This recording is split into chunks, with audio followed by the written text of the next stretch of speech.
All right, give thanks and praise. So I want to start this off by just highlighting that we're doing this in honor of Women's Month. I was a little bit unacquainted with this, and I wanted to shout out my brother Rob because he was the one who inspired this idea. So if nothing else, we want to shout out Live24 and also highlight Rob for just being an inspiration to this day.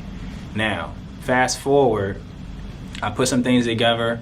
I had somebody I wanted to have here on the platform that I wasn't able to capture, but then I said, you know what?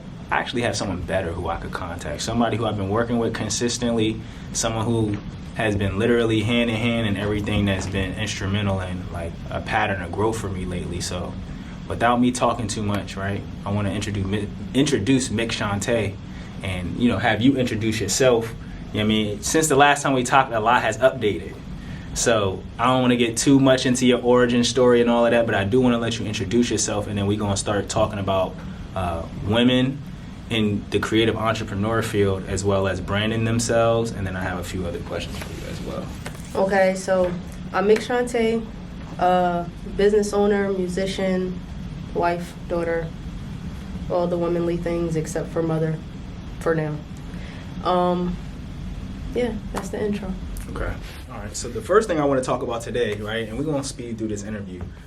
I had introduced you to this joint called the Creative Community that had started sometime last year. Yeah, it was like 2023. And the whole intention of it was like, I used to have a space where I was able to hold maybe like 20 to 30 members consistently, but then I will always feel like super overwhelmed trying to attend to everybody in real life.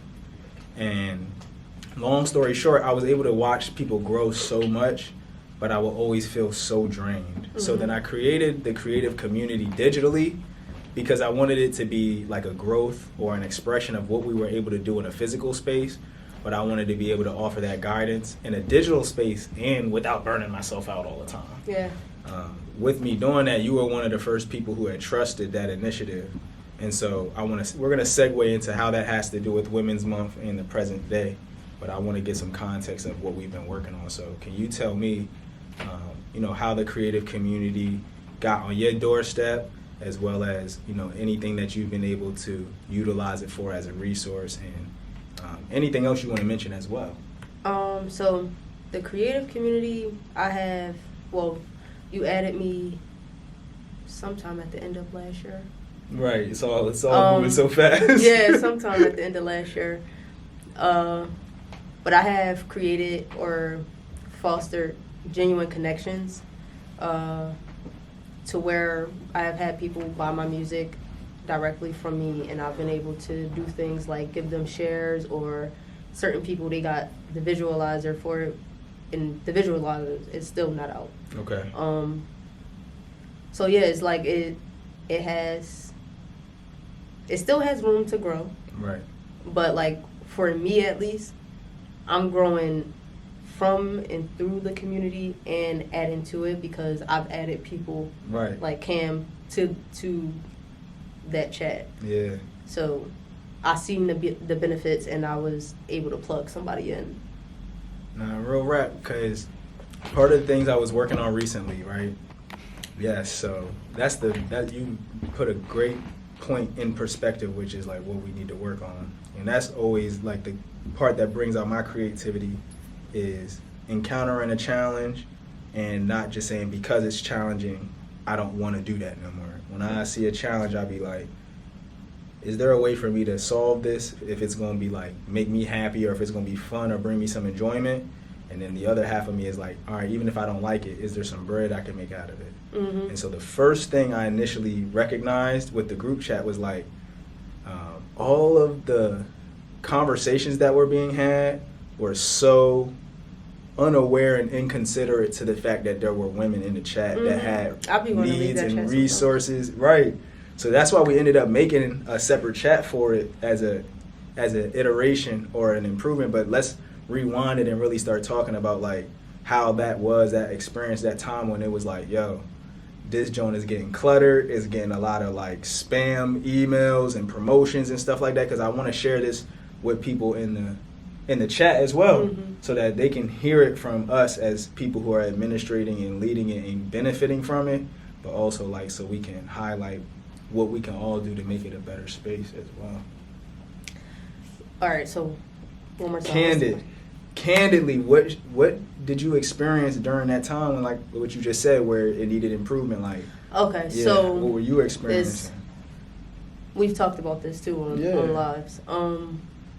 When you just come in there, you don't add to any conversation, like you don't bring value to anybody there, and you just drop your music and you just say like, share, comment, and it'd be like, bro, I've said it, like I literally for that reason don't even click the video, like because you're not adding anything to me, you just want something from me. Yeah.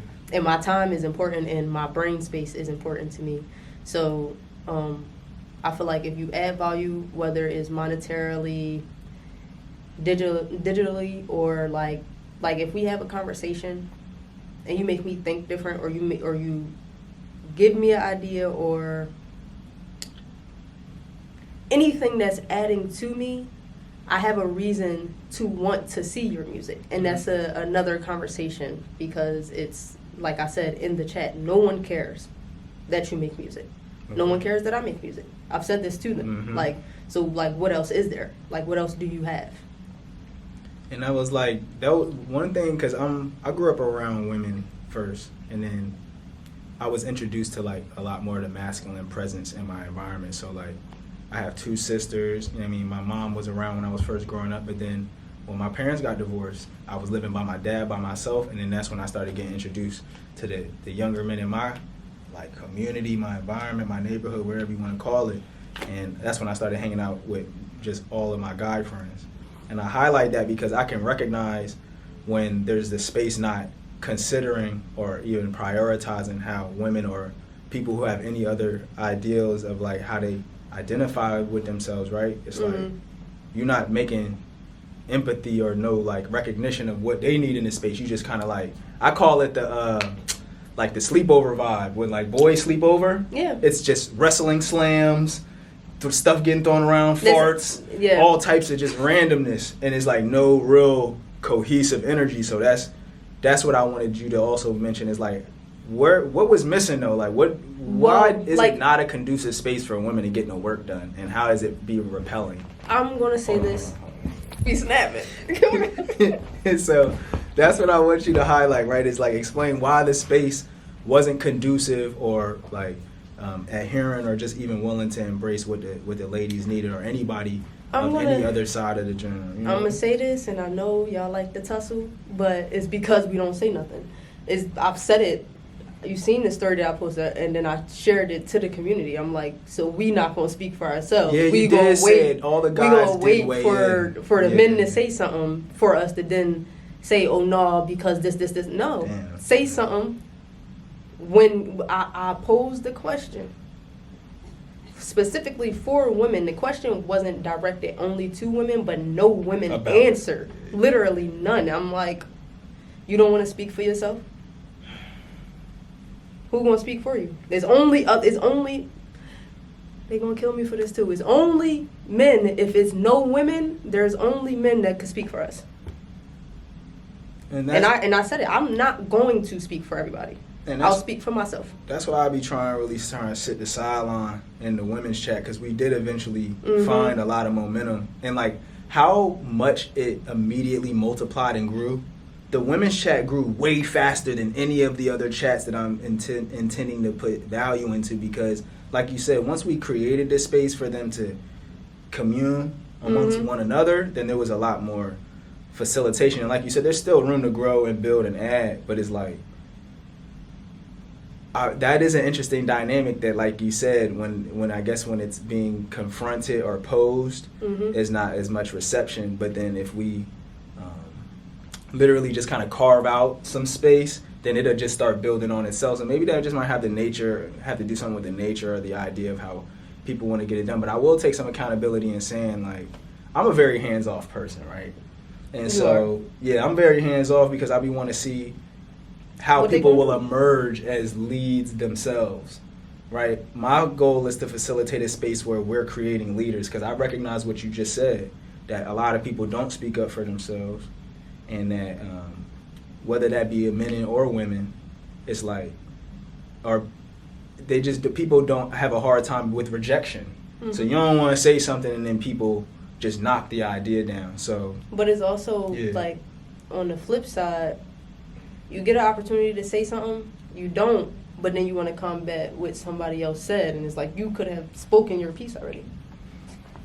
So that's why I like to hold more accountability for myself, because I'll be hands off, and then when I recognize something is going on, then I'll try to hop in. But I was talking to Maya, and shouts out to Maya, there's more initiative I could take, and I think that even highlights what you just mentioned, where people who don't identify with being men, or just the women in general, is like they'll come and support and come add that aid once the motion is going. Mm-hmm. Right? So that's why I think once we created the women's chat, it grew as fast as it did, because they're like, okay, he's now taking some initiative. We know where to add value and add people.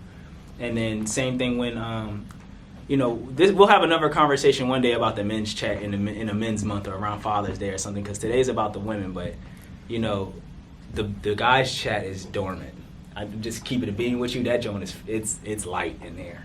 And one thing I'll highlight as well, and for people to even talk about in this video or in the comments, in the men's chat, it's like complete therapy all day. It's all day therapy. Oh no, we be on business. The women's chat is all business. It's all business. And you would think it's the opposite. The men's chat is like, yo, I don't feel this. The music industry, the predators, and all, like, it's so emotional in that joint. That mean that's what's needed, though. Bro, I know. It's sick, bro. Oh, my goodness. And it actually is a reflection of the world, because most women are not taken serious in the business sense unless it's by another woman. Mm-hmm. And then I'm seeing it in real time, real rap. You can't really vocalize your feelings out into the world, but you can inside of just a group of men who may feel the same thing that you feel. So it's doing what it's supposed to do, and that's why, like I said, I try to keep myself hands off and try to learn in it as well, because this is my opportunity to learn to lead. So that shouts out to the creative community, and thank you to you, because you always pop in and add advice in any space possible. You always like giving people constructive criticism, and then like you said, you bring in something to actually do commerce and do barter and trade and business, you dig? So that's why I wanted to start there and compliment what you're doing and highlight what that has established for our relationship. So moving forward, right, I want to talk about like what you just kind of highlighted, doing business as a woman. And what is your outlook as a creative entrepreneur on being a woman in business? Now, I want to preface this and I want to add context to it, right? Because up until recently, it was actually just illegal for like women to participate in business the same way men did. And then it was also illegal for black people to participate in business the way that men did. So as a black woman, it's like you get double handcuffs, double locked up. As a gay black woman. And triple locked up, right? So please tell us what your vision is for the future, like in terms of how business looks for you and what kind of ethics or approaches you want to bring to the table, so that, I can be also a messenger of that as well. Well, as far as the ethics, where I'm at right now, and I'm just getting to this point, if it don't feel right, I'm not doing it. Okay. Like, if you give me the heebie-jeebies, bro, you will never see me again. But as far as, like, commerce... Well, I was going to unpack that because you was about to run through it. So, it not feeling right, because a lot of people neglect this. Even men. People just neglect this. That's what I'm saying. It don't feel right, but you still do it on the premise of this is the way business gets done, or like some kind of old school rhetoric of some sort. So it's like, can you elaborate more how we can institutionalize, or maybe just one or two things that could institutionalize how we integrate how we feel in a business setting? So I'm gonna say the first thing for me is every single time that I have neglected my gut feeling, like that actual feeling that you get in your stomach, it went how I thought it would go. Like every single time, or worse. Okay. That's called insight. Right. And then, my bad, I blinked. What's the question again? No, you're straight. So you gave one, and one is sufficient, right? But the way that I asked the question was, what are some ways that we can institutionalize how we feel in a business setting? So like you said, following your gut feeling, that's one way. And if you have any other things you want to share as well. If it don't look right, don't do it. Like, if it don't look right, like, that's like if you are walking home and it's blocked off right here, but then it's an alley right here, and there's no lights in that alley, and you look like I don't really want to walk down here, but I don't feel like walking up that extra block to turn here and go here. And then you walk down the alley and you get robbed. You're gonna be like, I knew I shouldn't have walked down that alley.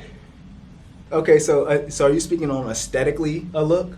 Or, like, what do you mean if it don't look right? Because I know you're saying figuratively, but I want people to understand. I would say it could be taken in a literal sense, because you can look at a contract, which I'll show you a contract that I was sent. Yeah.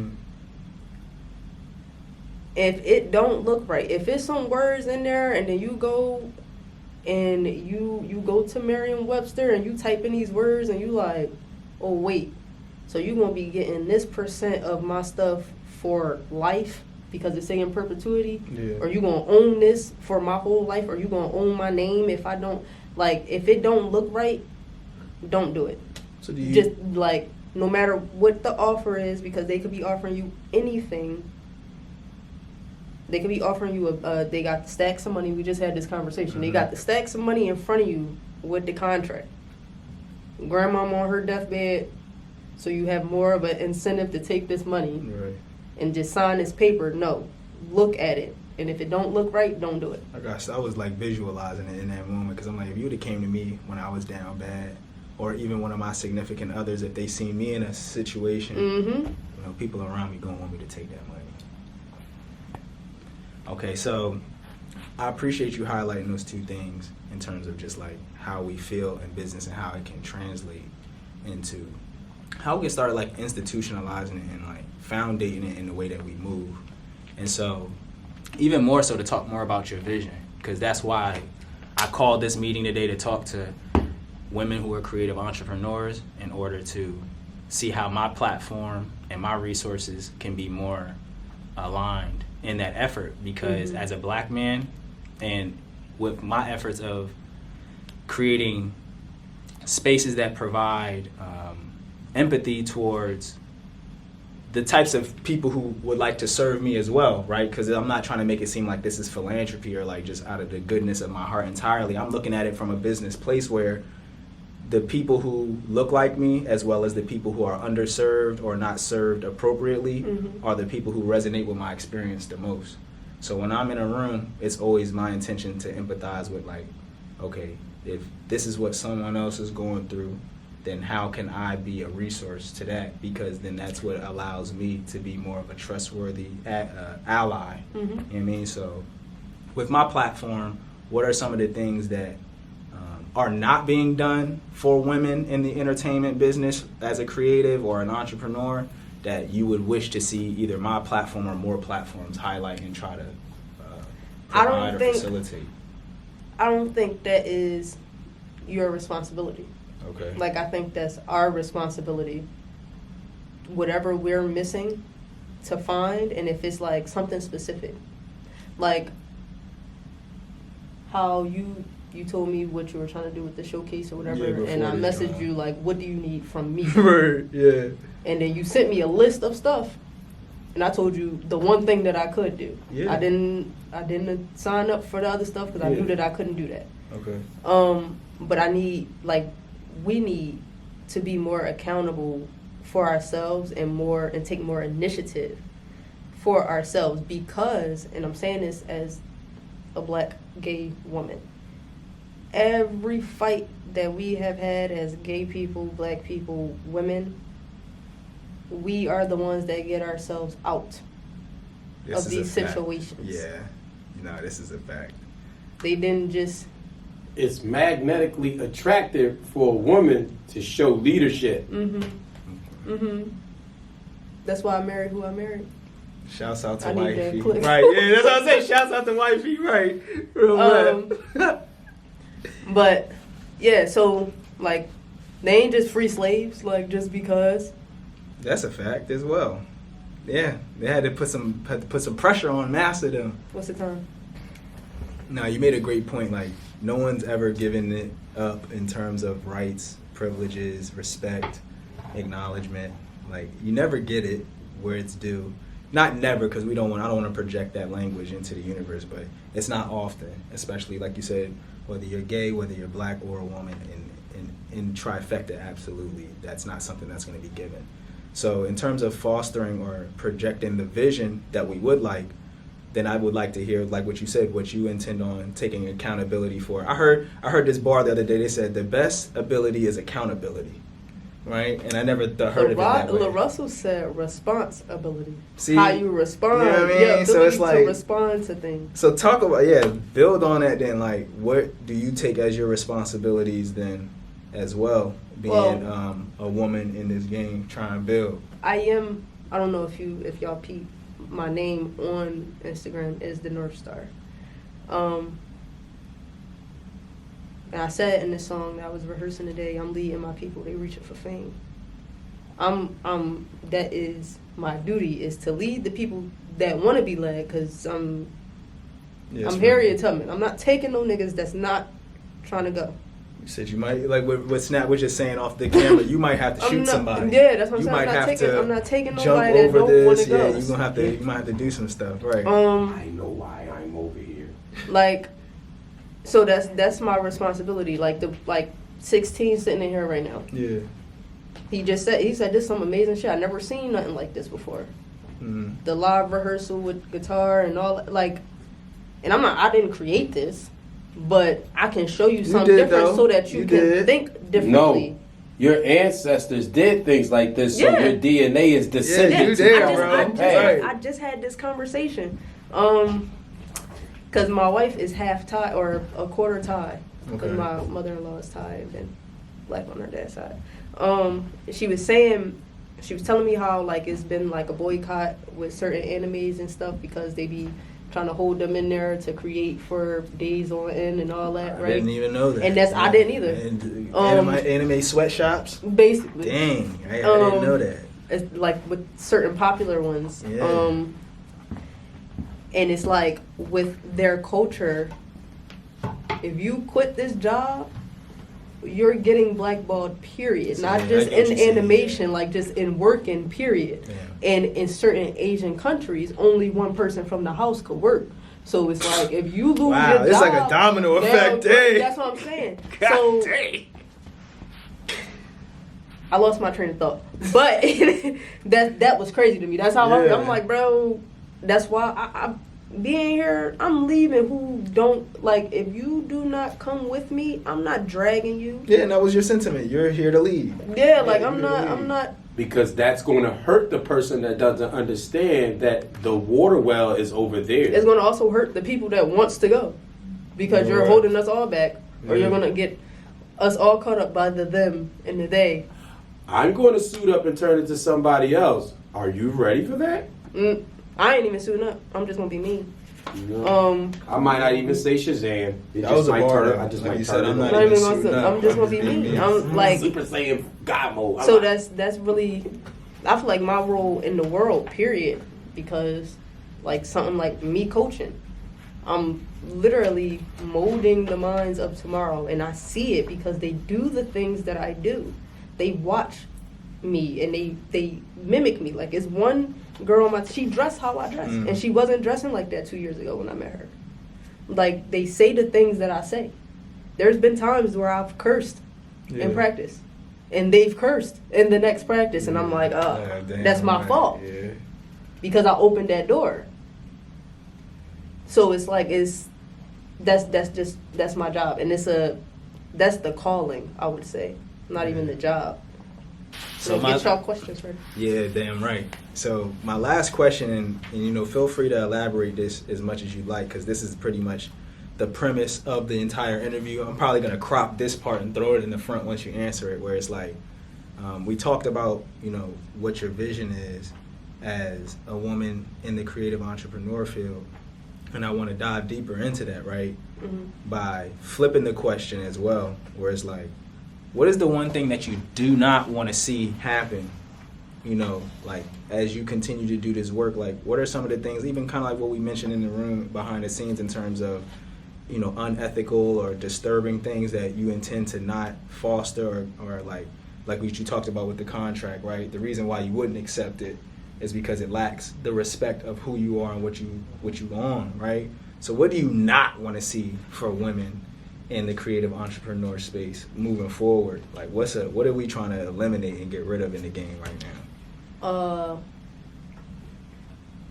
And even if it's something you mentioned earlier, fakeness, okay, talk to me. In a way of like, I just had this conversation with my wife about one of her favorite artists who, I don't know if they're still her favorite artist because the content is starting to be singular.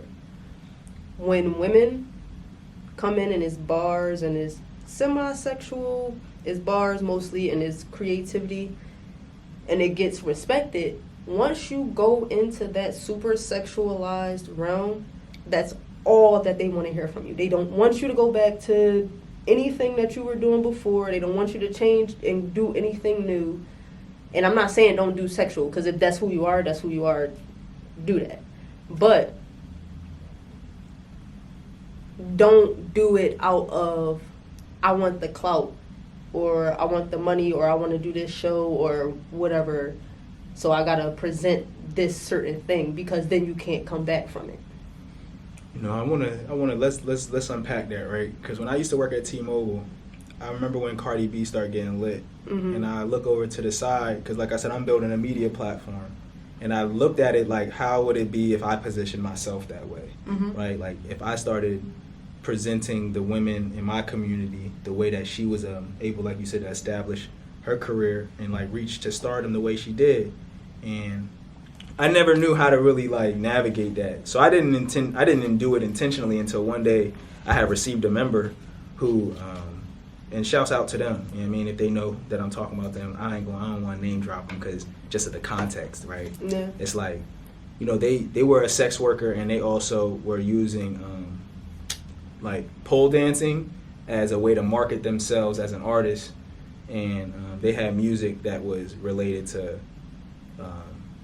you know, psychedelics and like, you know, just using drugs. I'm gonna just call it what it is, because I'm trying to make this sound politically correct as much as I can, but I'm like, I'm TJ, I'm me. Yeah. I can't do this. I have to keep it real. And if I'm gonna do this now, you know what I'm saying, you gotta stick to the journalism of it. So it's like, that's where, you know what I mean, I would lean over to my business partner at the time, and I was like, yo, would you mind helping her navigate where she want to position her brand? Because I don't want to, it started almost becoming like, I don't want to be associated with this, right? Like, because as well as if you know what I mean, have a hyper masculine, violent, criminal approach to your music, whether it's like you have like an anti-inflammatory statement or like positioning against another group of people, like I just don't like hate vibes.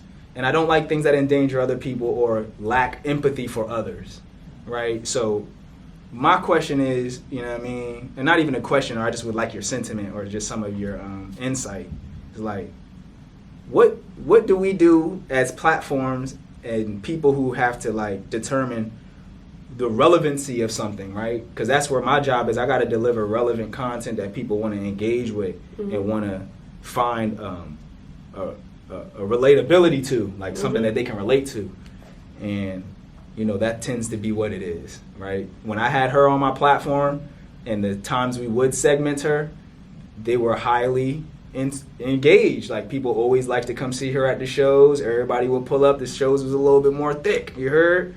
And then like once we started trying to integrate more lyrical content and different points of view that were maybe a little bit more holistic or built within advocacy, it wouldn't be as supportive. So how could we navigate that? Like what do you think would be a good idea, or just reflecting on that with me, like what could I have done?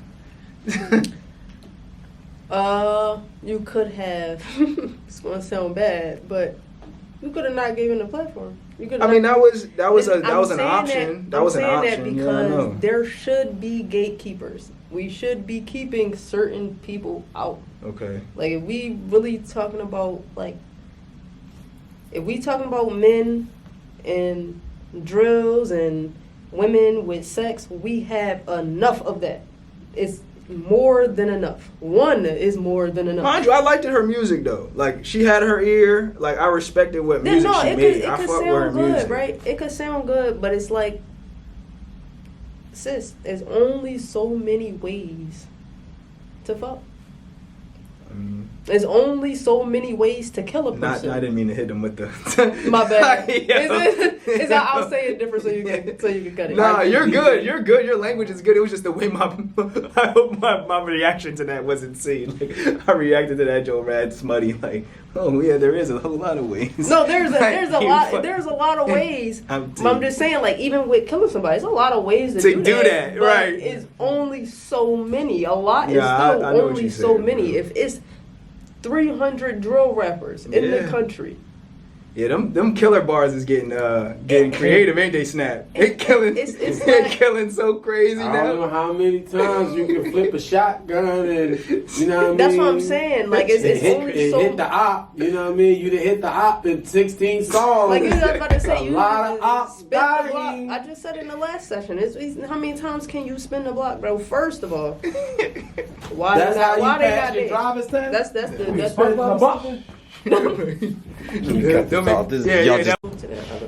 So, yeah, if we do or if we don't have any more, right? Did y'all have any questions, or is there something you wanted to mention that you thought of during the event? I mean, the interview. With something you had thought of? When you just said like how I came in this joint and I was telling you like I ain't never seen no shit like this before, but you saying like you didn't create this. In my opinion, how I'm looking at this shit, I'm like, look at this creator. Mm-hmm. So when I came in here, I see you doing your shit, and I'm like already thinking, like I already told you, it got me ideas running through my own mind, like, yo, this is what I could be doing right now type shit. Not only that, but it's like, I looked at you as the creator, and I was like, while you said, yo, you want to rip this joint real quick, I ain't even acknowledge that shit because in my head, it's shit about you right now. So I'm looking at you as like an inspiration in a way type shit. Cause like low key, me pulling up like this, I was a little late because I bought a little bit of bud. I see him, one of my homies on the way at this joint, right? He ended up busting it up while we was on the way. I'm walking fast because I want to get here, but you know how I get when you see somebody that. But yo, when I came in this joint, I was like, I'm glad that like, hold up, no, bro. Turn the camera off. I want to talk to you. Right. Nah. This content. I'm about to get nervous now, though. Nah, yeah, keep being. Nah, you straight, my G. Yeah, do your thing. Yeah, you cool. Some real shit, like, on some real shit, right. When I came in this joint, I'm just looking at you like, you giving me hope type shit because it's like, you doing something way different. I didn't even know you lived, like, out, you mean, where you at type shit. I'm like, yo, what am I doing with myself? And it's not like I'm not working. But I'm going through all the bullshit, and I'm worried about the bullshit instead of doing this. What I'm here to do type shit. Like, I'm an artist. I ain't no rapper. Like I can write a drill song, but I'm an artist at the end of the day, and this is what I need to be doing. And you showed me that today. I came from work early, bro. I get off work 8 o'clock. He been hitting me up on the joint for like 3 weeks. I get off work at 8 o'clock today. I'm here. I made it at 3 something. I asked them to go at 1. I really wanted to be at this joint because it's like, I don't know, it's something that gave me hope. Like I really fuck with this joint a lot. And what I wanted to ask you was like, why do you not feel like a creator? Like, I know where we come from. I know where Cam come from. We come from not necessarily not knowing where I come from because like we just starting to get locked in this shit. But I can tell you I'm from the slum. So I'm already knowing like what it is. So it's like it's not. When I see you doing all this and you still don't pop your shit, I'm like, great, talk about it, right? This is like a genuine person. It's like somebody real type shit. You see the type shit I talk about sometimes. I'm around all the nut ass shit. So it's like when I'm in the presence of somebody that's genuine, it really make me feel a type of way type shit. Like I thank you for this shit and I really respect the fuck out of it. Real rap. I gotta like, throw my shades on. This is gangster. Crazy, this is next level legend. This is your legend. Legend. She's a legend. So I'm gonna say to answer you, 16. Thank you for coming and for leaving work early. I called out to be here. I called out at the very last minute. I knew I was going to be here 3 weeks ago, and I called out the last minute. Too. Yeah. But it's not that I don't feel like a creator. It's that nothing is new. There's nothing is new. Like, the songs that we're using, having samples in it, is not new. Like, I've been listening to records on a record player since I was born. I have my great-grandmother, that was my inheritance, was her records. I still, if I feel like I need to be close to her, I listen to those records. So it's like, you done made me emotional, bro. Yeah, Damn. bro, that's not. It's like emotional. But no, I want to add to what he just said, because it's like, as long as we continue to pay it forward, you just highlighted your ancestors and the people who put some on you, and he just highlighting you. Yeah, so that same that's energy that you hold in your music, it's not new. People inspire me. Connecting with it, yes. It's people that inspire me. I ain't get to sit with them and say like, this is what you did for me. But like, how people inspired me, I inspired you. Is nothing. There's nothing new under the sun. Yeah. That's why they say that, because it's literally nothing new under the sun. Like, even like the Stonesy, once they're done though, once you're done, yeah. It's like when I look up like the TJ first, when I first met him, we knew like we was gonna work on some crazy shit. And Yeah. now look at us doing this shit for real, and I'm like, yo, like I appreciate like seeing my journey go for real. And I'm just like, bro, like when motherfuckers see me, they're like, oh, you're Stonesy. I'm a real human. I'm not like a fucking robot and shit. But it's like that's how people see me as like an artist and shit. You know how slow my brain move? I just realized. Nah. I just realized who you were, right? Right. No, like For we've reason been and sitting. everything, right? Yeah. Exactly. I just realized Right. who you were, Right. and we've been sitting here talking. I said your name a couple times, and I just realized Yeah. from Instagram who you Yep. were. Exactly. Right. And people separated the real me from the media me. I'm like, yo, I'm all that That- because that's my era who I am. I appreciate like the grandma thing. My grandma used to play They Rough on the fucking radio every single time I come to the house. I'm like, yo, I listened to that type of shit back then. Mhm. Now I'm like, okay, this is how you chop a sample. This is how you do Mm-hmm. all these things. And My grandma used to tell us, "Don't do that. You're gonna scratch my records up." I used to hate that, like, yo, I'm not gonna fucking scratch the record. It's just a CD, but it's just a clean hit that sounds like, you know, because my grandma, she's like, what, 76 years old? 76 years old. And she looked at me like, I'm a young man, but I feel like I'm still an inner She child. see you as a baby. Yeah. I said that on the song with Cam. We all trying to raise our inner child. Facts. Like, literally, if you not, bro, you probably like close to death. Yeah, like you you hurt me. feel no, cause you feel. I'm saying that because you Hurt. feel like you at the end, bro. There's nothing left to raise. If you are not growing, you are dying. That's a fact. Every plant either grows Or dies. or starts dying. Yeah. We are the plants of the earth. Yeah. And this is what I also learned from like the hood perspective for you. I learned that a coward dies 1,000 deaths, but a soldier dies for once. Mm-hmm. It hits me, and I'm like, yo. That's a Tupac song. Everybody could be a coward, but you're a soldier that dies once every single time you get up. So that's why I'm a soldier in my own like community and shit. Mm-hmm. Like my could be on some nut shit too, bro. Oh, facts. Like I was gonna like, say I live on one of the worst blocks in New Orleans. Shelling, frankly, Like that's literally, some shit. when I tell people where I live at, they be like, "Oh," Hell no. and it's like, "Yeah, bro." I see like my neighborhood, it be like chill as shit, but sometimes some of the kids be running around the block at midnight. I'm like, yo, y'all motherfuckers don't got bedtime. I literally be Right. telling kids, "Get off of my porch." Literally bro. on some Like, vibes. But did anybody else have anything you want to add? Anything, Tyler? Or are you straight? Yeah, I have a question. Okay. So, We still rolling? Yeah. You mind if I hit you? All right. All right. You can go ahead whenever you're ready. You want to give her the mic? Sure. Why not? Makes it even better. Is the question for me or TJ or? it's for everybody. Anybody who want to answer, honestly. Okay. Start whenever you're ready. It's candid. Okay. It's only on her. Mm-hmm. Oh, y'all scared? So, basically, it's a lot of talk about your work being a reflection of you, which that's where it should be. And you got to maintain, your integrity, your morals and stuff, especially in a system where you got mad people working against you, right? Mm-hmm. But then you see stuff like this. Like, TJ invited, I don't know how many people out here just to witness stuff like this, witness the creation, witness the inspiration, and yet it's like 3 of us in this room. Mm-hmm. And it's like, The room feel full though. it do feel full. That's not a problem at all, because you got to have the right people. Like you said, you It's got to the energy. gatekeep some stuff, for Yeah. sure. But it's like, what keeps you going besides that? Besides you just being you, when it do get rough, when it do get like, yo, I'm tired of people acting like this, like, how do you carry? Obviously, it's more than that, ain't it?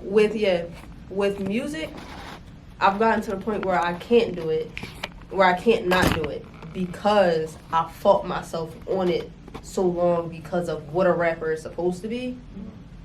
And now it's to the point where I feel like I'm dying if I deprive myself of that. Like, literally, like, my soul is not whole. Like, it's not there. Like, I feel like something is missing.